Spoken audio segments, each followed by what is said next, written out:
Welcome back. As a mom of two, I know that maintaining a happy household, well, it's hard work. But imagine being the mom to a dozen kids. Teresa Hamilton is a wife and mother of 12.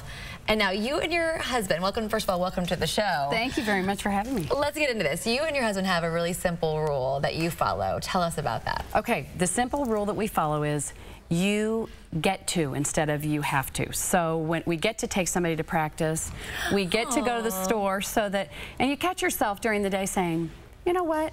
I don't have to do that, I get to, because we just think life's a privilege and it's a joy. So. Oh, that's wonderful. What about you get to change that really stinky diaper? You get to, because if you don't, you get to smell it for a long time.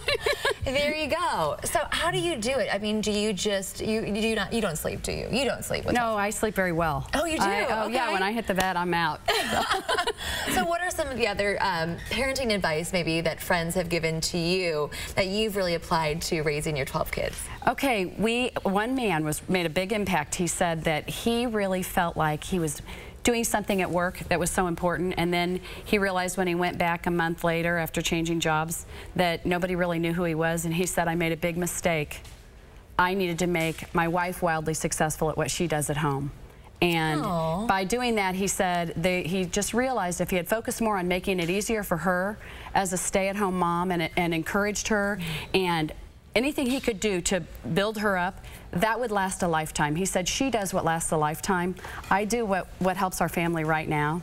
That's so great that was advice. really, I thought it was such a great impact on my life. Wonderful. Okay, now let's talk about marriage. Okay, when you have 2 kids, 12 kids, your attention a lot of times goes to your kids, and you focus so much on them rather than focusing on your marriage. You have some advice about, you hear the never go to bed mad at each other. Do you follow that? Okay, I don't follow that, because how in the world could you talk yourself out of being mad before you go to bed? I think you'd wrestle all night long with that. So what I do is, Bob and I have a thing, and I'm not going to get personal, but in the morning, the first one that wakes up rolls over and gives the other one a hug.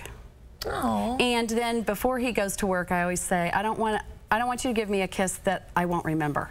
I want to be able to remember that kiss. So that's what we do, and it just gives you that connection first thing in the morning, because sometimes you are going to go to bed and you're not going to really agree, but you know what? It's okay, because in the morning we start a new day. Yeah, and you kind of forget about it. Like, why was I mad? Why was I so upset about the sock that was on the floor? Who cares? Well, what's important is your relationship, and that you work hard to love each other and model love, because that's really what we're here for, is to model love. And we don't want to mess that up. Wonderful advice. And really quick, you have an organization that you support. I do. Giving the Basics is a charity that I started, and I started it because there are a lot of people in the Kansas City metro area and throughout the United States that do not have what they need, soap and shampoo, and we want people to get that job. And we haven't ever had a government official ever target human dignity products in the history of the United States. So guess what? We're targeting it. That's wonderful. So that people can get to work. I love it. Well, thank you so much for coming on the show and sharing some great advice, and I love what you're doing to help fill the gap. So, thank you so much. Appreciate it.